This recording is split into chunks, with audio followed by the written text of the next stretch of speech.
চলো আজকে দেখা যাক সকাল থেকে সারাদিন কী করি। আজ আমি ভেবেই নিয়েছিলাম রুমটাকে ভালোভাবে গোছাবো।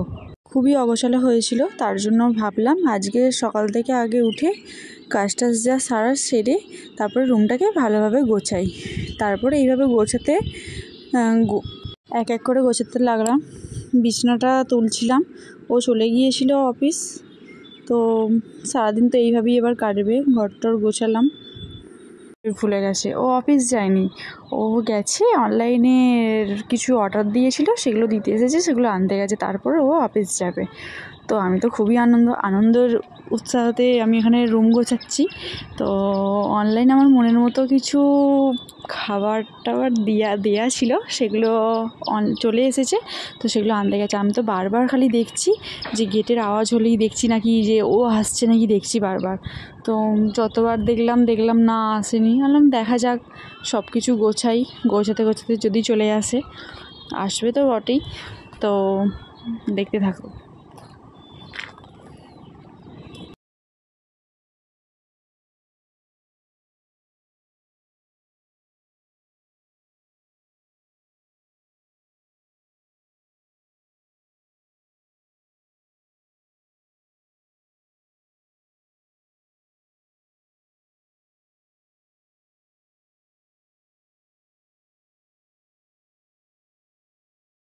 আর বলো তো কারই না ভালো লাগে মনের মতো জিনিস হলে?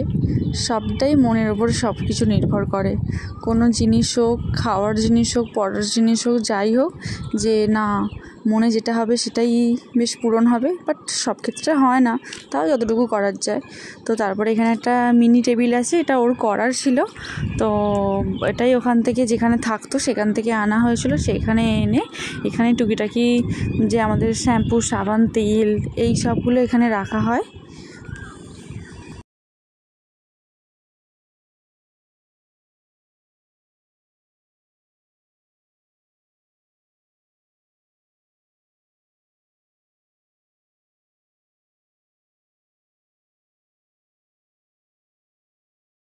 তারপরে তো আজকে এসব গোছানোর পর তো আছি যে রান্না। আজকে এখানে তো বেশিরভাগ টাইমটাই বৃষ্টি হয়, তো তার জন্যই আজকে ভেবেছি যে এরকম খিচুড়ি আর কষা মাংস হবে।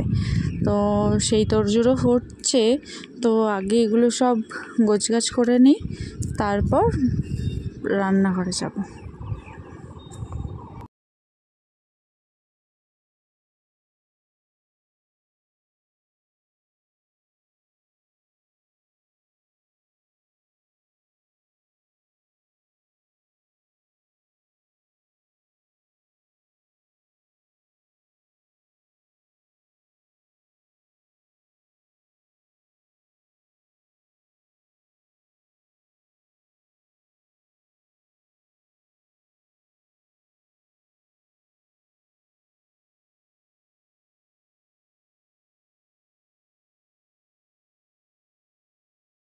এবার আমার মোটামুটি সব কিছুই কমপ্লিট হয়ে গেছে।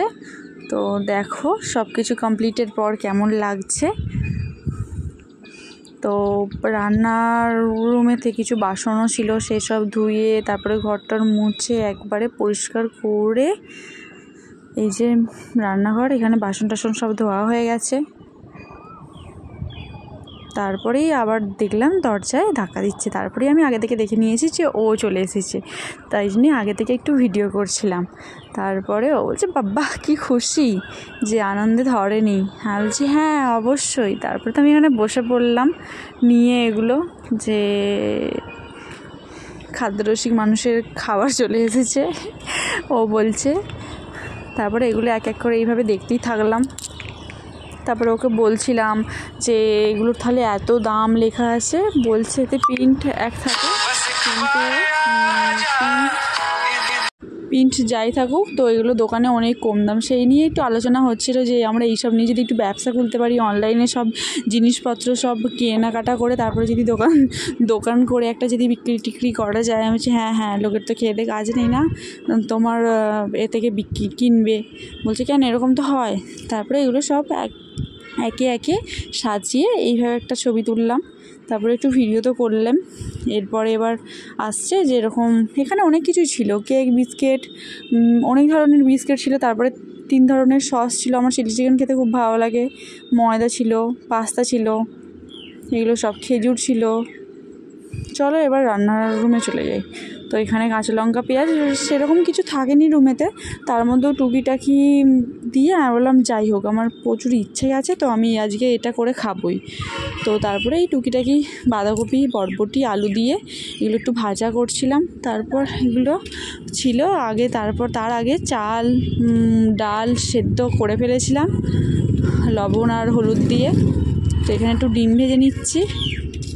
তো এগুলো করতে করতে এগুলো হচ্ছে। তারপরে এক হাতে করে করছিলাম ভিডিও, ওইভাবে অতটা হয়নি। এখানে একটু মশলা কষছিলাম, ওগুলো তো আগে থেকে সেদ্ধ করাই আছে। মশলাটা কষতে কষতে তারপরে এগুলো পরপর স্টেপ বাই স্টেপ এক এক করে দিয়ে দিলাম। আর ডিম ভাজতে ভাজতে আমি অর্ধেক ডিম খেয়েই নিয়েছি বলতে গেলে, কারণ এই ডিমের ঝুড়িটা আমার দারুণ লাগে। তো এখানে লঙ্কা হলুদ পরিমাণ মতো দেওয়া হয়ে গেছে। আমি এক একেও করে অত বলতে পারলাম না, কারণ এক হাতে ফোনটা ধরে ভিডিওটা করছি, তো ওইভাবে হচ্ছে না। তো দেখো,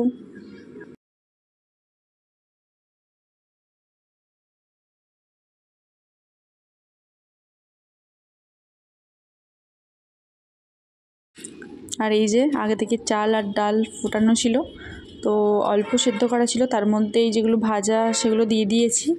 এগুলো দিয়ে এবার হতে থাক। তো এখানে ফুটে গেছে। তারপরে মশলা দিয়ে দেওয়া হয়েছিল, মশলাটা দেওয়ার পর এরকম কালার হয়েছিল। তো এটা হয়েই গিয়েছিল।